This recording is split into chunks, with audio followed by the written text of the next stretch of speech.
Science की दुनिया से हैरत अंगेज और सनसनीखेज खबर। माहिरीन फल्कियात ने मुमकिन तौर पर इंसानी रिहाइश के काबिल एक नए सैयारे की निशानदही की है। जमीन के हुजूम से कदरे बड़ा ये सैयारा, जिसे HD 137010b का नाम दिया गया है, जमीन से तकरीबन 146 नूरी बरस के फासले पर वाक़े है और एक सूरज जैसे सितारे के गिर्द गर्दिश कर रहा है। दिलचस्प बात यह है कि इसका साल भी जमीन से खासा मिलता जुलता है, जो तकरीबन 355 दिन पर मुश्तमिल है। ऑस्ट्रेलिया, बरतानिया, अमेरिका और डेनमार्क के साइंसदानों की मुश्तरका टीम ने नासा के केपलर स्पेस टेलीस्कोप के 2017 के डेटा की मदद से इस सैयारे को दरियाफ्त किया। मुहक्किकीन के मुताबिक इस बात का तकरीबन 50% इम्कान मौजूद है कि यहाँ इंसानी रिहाइश के लिए मौजू हालात हो सकते हैं, चूँकि ये सैयारा अपने सितारे के काबिल रिहाइश जोन में मौजूद है और इसका दर्जा हरारत मरीख से मिलता जुलता यानी -70 डिग्री तक हो सकता है। इसलिए साइंसदान खास पुरजोश हैं। अगरचे ये सैयारा कायनाती तौर पर करीब है,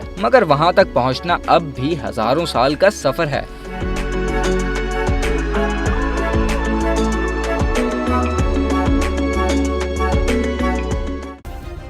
सब्सक्राइब करें और बेल दबाएं ताकि कोई खबर रह न जाए।